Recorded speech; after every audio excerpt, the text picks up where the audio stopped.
What's up, everyone? Welcome back to another review, and this time we're taking a look at The Prowler, the 1980 slasher film directed by Joseph Zito. The Prowler tells the story of a deranged World War II veteran who goes on a killing spree 30-something years after a tragic event took place. Alright, so I'm going to briefly talk about this movie and give my overall thoughts. Overall, I like The Prowler. I thought this was a good slasher movie. I've always been a fan of 1980 slashers. Those are the type of horror movies that I grew up with from the time that I was born all the way till now. So and I've always wanted to see The Prowler for two reasons. I wanted to see this movie for two reasons. Number one, Joseph Zito, who directed Friday the 13th, The Final Chapter, which is one of the old-time great Friday the 13th movies, and the fact that the GOAT himself, Tom Savini, did the special effects. Those two names got me interested in wanting to watch this movie, and after finally getting around to watching it, I can say this. While I don't think The Prowler will go down as one of the greatest slashers ever made, I think people who put that on their list are maybe overblowing it. I will put on the list of some of the best gore effects ever put in a slasher film. I absolutely will give you that. But The Prowler will go down as one of the better slasher movies to come out of the boom. The Prowler has been compared to My Bloody Valentine in a lot of areas, but I think the similarities just stop with the whole thing of a school dance being the driving motivation for the killer to commit their crimes, and that's basically it. Because the story between the Prowler and the Miner are two totally different types of motivations as to why they do the things that they do. And that, to me, is where the comparisons from My Bloody Valentine and The Prowler really end.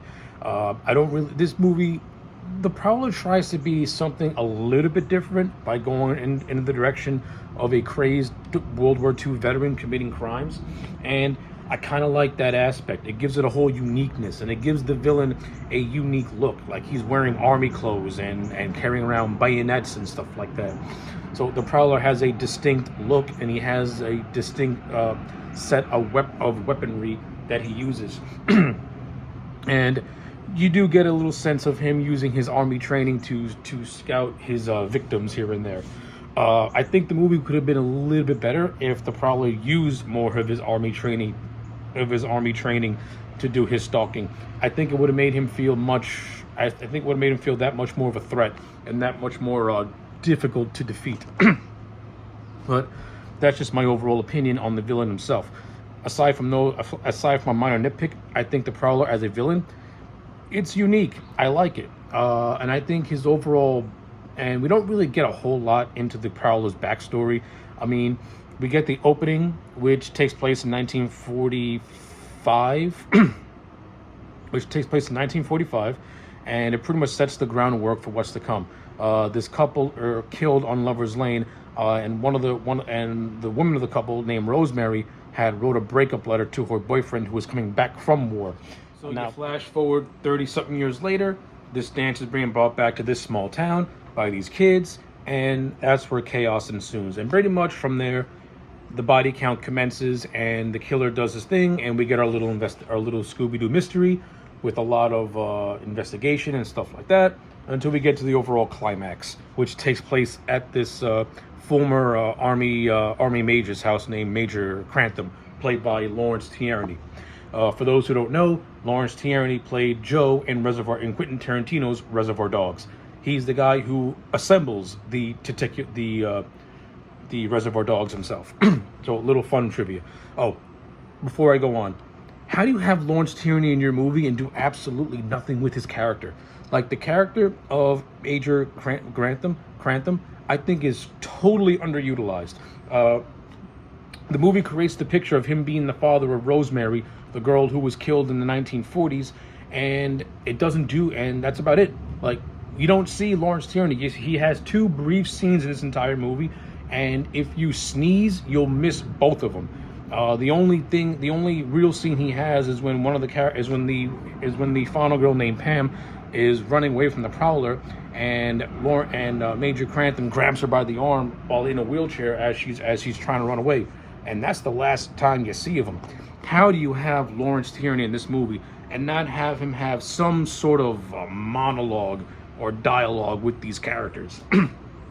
Lawrence Tierney, he just has that intimidating voice that that when he talks, you want to listen to what he has to say because it's so gravelly and so growly. But in this movie, he don't say a word. You barely see him.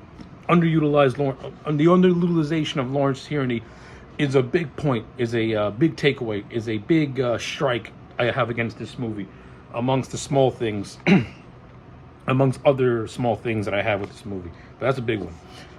I also think that the characters of Mark and Pam, just Mark, who is a deputy sheriff, who is watching over the town as the real sheriff is on a little vacation. I think the character of Mark is okay. I like the chemistry with him and Pam. The movie almost teases them having a little bit of dissension, but that quickly goes away once the killings start, and they more or less become a tandem trying to investigate these murders together.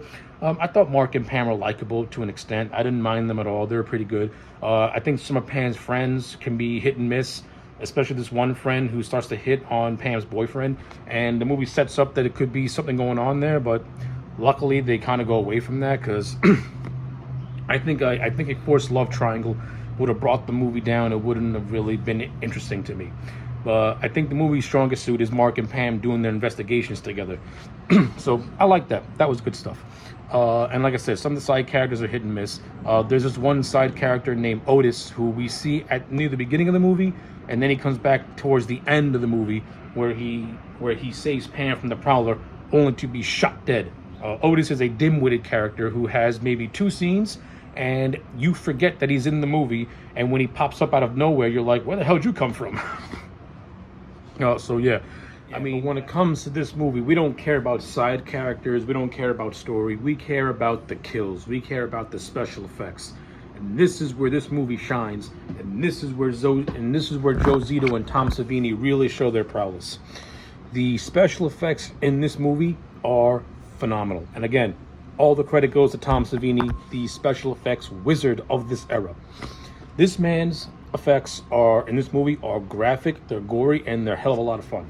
The two best, my favorite ones are, there's these 2 characters who are in a dorm room. One character's in the shower, and her boyfriend's getting ready to join him. As the boyfriend is like getting himself ready, the Prowler comes in. Cho puts him in the chokehold, takes his bayonet, and stabs him through the skull. Gory, grim, and graphic. I love it. And then he kills the girl who's showering with a pitchfork, which is another good scene. He then kills these 2 kids in a basement. He then kills a girl who was taking a swim in a pool, in a really cool scene where he's underwater. And this is where he uses his army training. Like he's submerged in the water, he grabs her and then stabs her in the back. And another good scene. And then of course you have the entire climax, which takes place at the Crantham house when Otis comes in out of nowhere. He shoots Prowler. We think all is safe, and the Prowler just gets a gun and just shoots his ass. And then we get the revelation that the sheriff was the killer the entire time, which also implies that it was the sheriff who Rosemary had broken up with.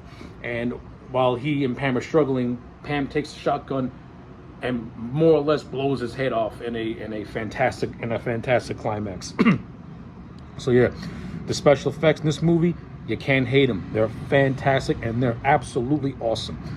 In terms of a production standpoint, aside from special effects, this is a well-directed movie. I like the look of this movie. Joe Zito directed this movie in a very surreal, almost misty type of quality, and it gives the movie a distinct look and a distinct feature.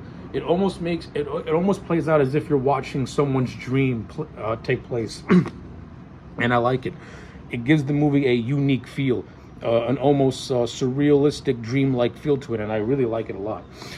Good stuff. I mean, Joe Zito's always been a good director. Always been a good director. Friday the 13th Part 4 shows that he's a guy who tries to make you feel for his characters before he starts to kill them off one by one. And the Prowler was a good template for what was to come in Friday Part 4, because even though these characters are not the best, even though they're still they got personalities to the point where you still like them and you still want to see them succeed. And the acting, the acting in this movie ain't gonna be winning no awards, but for a 1980 slasher movie, it's decent. I thought everyone put in a realistic enough performance where no one came across as forced or wooden. The relationships, to me at least, came across as natural enough to the point where I believe what's going on, and I want to see them succeed in their goal of surviving and catching the killer. So I got no complaints in that area. Yeah, so I think that's basically all there is to cover with this film. At the end of the day, I'm going to give The Prowler a solid 8 out of 10. Even though I do have some complaints with it, as an overall movie, it's still really, really good. It has a decent pacing, even though I think there are certain areas of this movie where the pacing could be a little bit like repetitive in a lot of areas, in which the characters only run between two locations, which is the Crantham house and a dance party. I mean, the variety of location in this movie is not varied at all. From a good chunk of the middle section is our Pam and Mark going between the Crantham house and the party, and then every so often they'll go to a cemetery or they'll go to the police station. But other than that, the locations in this, the locations are just between three: the dormitory, the dance party, and the Crantham house. So locations are not varied. It can get repetitive in the middle section. But overall, decent little slasher. Recommend you check it out if you've never seen it. I think you might like it.